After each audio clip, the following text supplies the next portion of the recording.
Hey all, it's Dr. Mastery. I'm actually taking a walk this morning, but I was asked for some patients to give information on surgery. So what I'm going to do is talk a little about information on surgery while I'm taking a walk, and we'll kind of go through those things and see if it's helpful.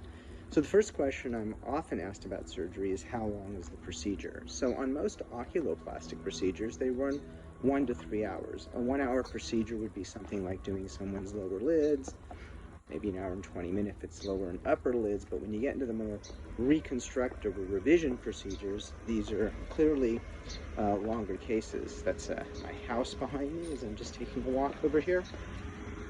So what dictates the length of the procedure is what's being done in surgery. And the goal is to do a procedure that's safe and effective and keep the time as little as possible. The next question they often ask me is, what do they do with their medications? I need to see a list of their medications to make that decision. Clearly, anything that thins your blood needs to be stopped. Anything that can affect surgery in a negative way needs to be stopped. And this is individualized depending on the procedure that's performed. So when I see that list of medications, I can make that answer.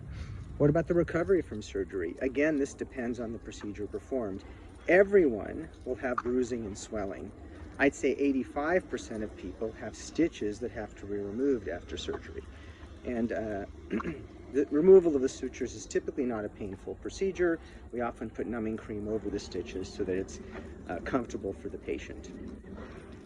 A person may just have their upper lids done, and when the sutures are removed, they're doing fine. If they have their uppers and lowers, it takes longer. If I'm moving fat around, so-called fat transposition in the lower lid, the swelling is a little bit longer too. But in the end of the day, at 2 weeks, most people are back to activities and working out and stuff like that. However, this can vary again depending on the procedure and everyone's biology, because everyone heals in a different way. But it's important to prepare for that. Should someone have someone to be with them after surgery? Well, when you do eyelid surgery, you can get blurred vision from the ointment being put in the eyes and from the swelling. And in those instances, it's probably important, again, to have someone with you at least the first night or two.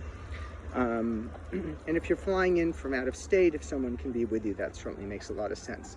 What about the anesthesia? Now, that's a really good question. So anesthesia can be straight local.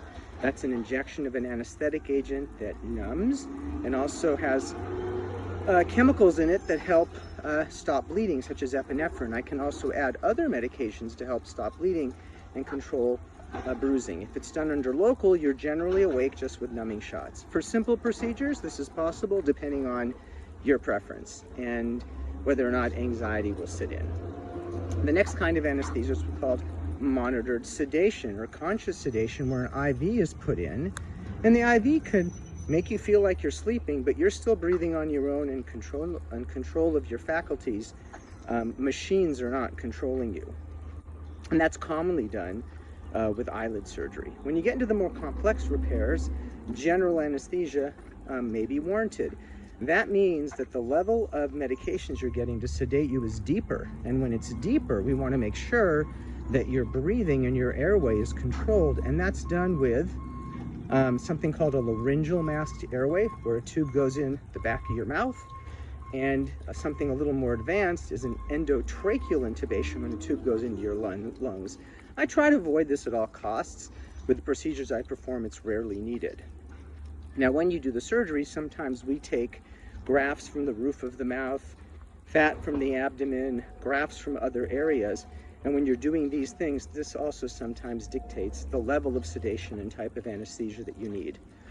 If someone has an appropriate medical clearance and their doctor has said this is safe to be done and the blood work is negative, all forms of anesthesia are relatively very, very safe in today's modern age.